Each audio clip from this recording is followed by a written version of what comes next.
Hello दोस्तों, राधे राधे, जय श्री कृष्णा। दोस्तों, साल का सबसे कठिन व्रत निर्जला एकादशी व्रत या कहे आप उसे भीमसेनी एकादशी व्रत आने को है। बहुत ही कठिन व्रत है। यह तिथि विष्णु भगवान जी को बहुत ही प्रिय है। इस दिन जब तप, पूजा, दान, सेवा इत्यादि जो भी करता है उसे विष्णु भगवान की कृपा जरूर प्राप्त होती है। इस व्रत को करने से मनुष्य जीवन मरण इत्यादि बंधनों से मुक्त हो जाता है और उसे मोक्ष की प्राप्ति होती है। इस व्रत को भीमसेनी एकादशी या पांडव एकादशी भी कहते हैं। ज्येष्ठ मास की शुक्ल पक्ष की एकादशी को निर्जला एकादशी व्रत कहा जाता है। निर्जला एकादशी व्रत को सभी एकादशी व्रतों में सबसे कठिन व श्रेष्ठ माना गया है। इस दिन के नियम भी बड़े कठोर होते हैं और इस दिन भगवान विष्णु जी का उपवास व भजन, पूजन व कीर्तन करना चाहिए। शास्त्रों के अनुसार इस व्रत में भोजन ही नहीं बल्कि जल का भी सेवन वर्जित माना गया है। पूरे दिन व्रत में जल का सेवन नहीं करना चाहिए। बिना व्रत का पारण किए जल का सेवन नहीं किया जाता। कहा जाता है कि निर्जला एकादशी की कथा मात्र से ही सुनने से जन्म जन्म के पापों का नाश होता है, बिगड़े काम बनने लगेंगे और कहा जाता है आपको सभी कष्टों से मुक्ति मिलेगी। इस व्रत में पहले दिन सूर्योदय से लेकर अगले दिन तक पारण करने के समय तक जल का सेवन नहीं किया जाता। शास्त्रों के अनुसार इस दिन व्रत को निर्जल व विधि विधान के करने से साल की सभी 24 एकादशियों के व्रत के समान फल की प्राप्ति होती है। जो मनुष्य साल में किसी भी एकादशी का व्रत नहीं कर पाते उन्हें यह व्रत जरूर करना चाहिए, क्योंकि इस व्रत से उन सभी एकादशियों के बराबर फल की प्राप्ति होती है। इस व्रत में एकादशी तिथि के सूर्योदय से लेकर अगले दिन द्वादशी तिथि के पारण तक जल, फल, भोजन और अन्य कुछ भी ग्रहण नहीं किया जाता। इस दिन के नियम दशमी के दिन से ही माने जाते हैं। दशमी को सूर्यास्त के पश्चात आप कुछ भी ना खाएं। सूर्यास्त के समय से पहले आप दशमी के दिन भोजन ग्रहण कर लें। मसूर की दाल, चने की दाल, उड़द की दाल और चावल का सेवन ना करें। इस दिन के नियम दशमी के दिन से ही माने जाते हैं। दोस्तों, अब बात करते हैं व्रत की विधि की। सबसे पहले हम एकादशी के दिन ब्रह्म मुहूर्त में उठेंगे। उठने के पश्चात शौच आदि से हम निवृत्त होकर घर को साफ करें। झाड़ू बिल्कुल ना लगाएं। झाड़ू नहीं लगाना, लेकिन आप पोछा लगा सकते हैं। इसके बाद आप ब्रश नहीं करना है। चाहे तो आप उंगली से रगड़कर अपने दांत साफ कर सकते हैं। बाल बिल्कुल ना काटें, ना धोएं। स्नान के पश्चात आप साफ स्वच्छ धुले हुए वस्त्र धारण करें। याद रहे, नीले व काले वस्त्र आप बिल्कुल ना पहनें। इससे क्या होता है, घर में जो निगेटिव ऊर्जा होती है वो आपके संपर्क में ज़्यादा रहती है। उसके बाद आप घर में गंगा जल छिड़क कर घर को पवित्र कर लें और उसके पश्चात आप, अगर आपके पास सेवित विग्रह हैं जैसे लड्डू गोपाल जी, शालिग्राम जी, युगल सरकार जी या फिर श्री राम परिवार, तो आप उन्हें पंचामृत से अच्छे से स्नान कराएं और उन्हें नए वस्त्र पहनाएं। हो सके तो पीले वस्त्र जरूर पहनाएं। वस्त्र भगवान विष्णु जी को बहुत प्रिय है, इसलिए उन्हें पीताम्बर भी कहा जाता है। आप या तो मंदिर में, अपने घर के जो मंदिर है उसमें, या फिर अलग से चौकी लगाकर पूजा की व्यवस्था कर सकते हैं। इस दिन आप तुलसी बिल्कुल ना तोड़ें। आप पहले दिन से ही तुलसी तोड़ कर रख लें, या फिर आप ना कर पाए तो सूखे गिरे पत्तों को उठा लें और उन्हें साफ करके उन्हें आप पूजा में इस्तेमाल कर सकते हैं। चौकी लगाने के बाद फिर आप हाथ में जल, पुष्प और दक्षिणा ले लें। व्रत का संकल्प लें और भगवान जी से प्रार्थना करें, हे प्रभु, आप मेरा व्रत निर्विघ्न पूरा कराएं। इस दिन भगवान जी को पीले फूल, पीले वस्त्र, पीला चंदन, पीली मिठाई, तुलसी पत्र, काले तिल और मखाने की खीर जरूर अर्पित करें। इसके बाद जो है व्रत की कथा सुने या पढ़ें। एक बार पांडु पुत्र भीम ने महर्षि वेद व्यास जी से पूछा, हे परम आदरणीय मुनिवर, मेरे परिवार के सभी लोग एकादशी का व्रत करते हैं। वे मुझे भी एकादशी का व्रत करने को कहते हैं, लेकिन मैं भूखा नहीं रह सकता। अतः आप कृपा करके बताएं कि मेरा बिना उपवास किए एकादशी व्रत का फल कैसे प्राप्त किया जा सकता है। भीम के अनुरोध पर वेद व्यास जी ने कहा, पुत्र तुम निर्जला एकादशी का व्रत करो। इस दिन अन्न व जल दोनों का त्याग करना होता है।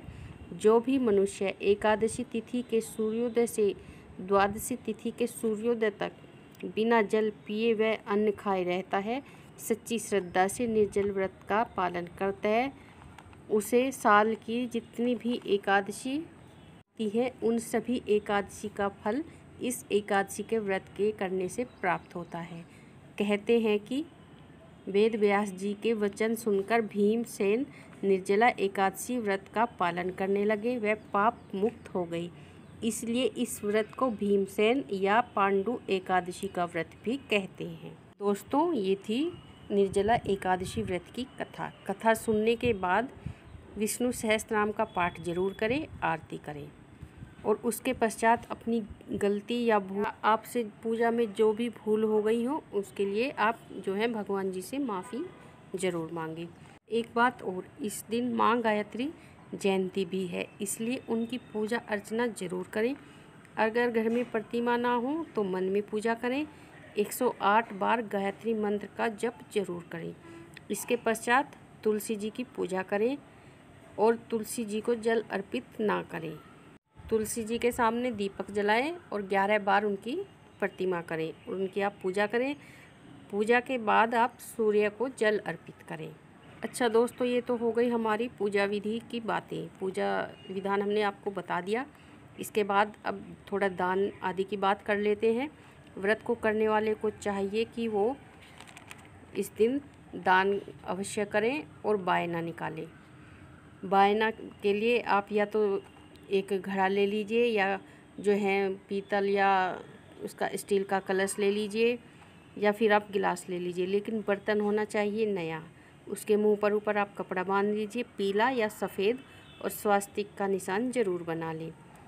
फिर उसके ऊपर आप अपनी सामर्थ्य के अनुसार चीनी रखें, आम रखें और दक्षिणा तो ज़रूर रखें। फिर वो बायना आप अपनी सासू माँ को दीजिए। अगर आपके सासू माँ नहीं है तो कोई सासू माँ समान स्त्री हो, कोई पड़ोस में हो, कोई रिश्तेदारी में हो या फिर अपनी जेठानी जी को आदरपूर्वक ये बायना दीजिए। बर्तन आप इसमें बिल्कुल नया लीजिए और फिर शाम को तुलसी जी की पूजा फिर करिए। इस दिन पीपल की पूजा करना भी काफ़ी शुभ माना जाता है। मीठा दूध चढ़ाना चाहिए और अपनी इच्छा के अनुसार आप 11, 9, 21, 51 जितनी परिक्रमा कर सकते हैं पीपल की परिक्रमा करिए।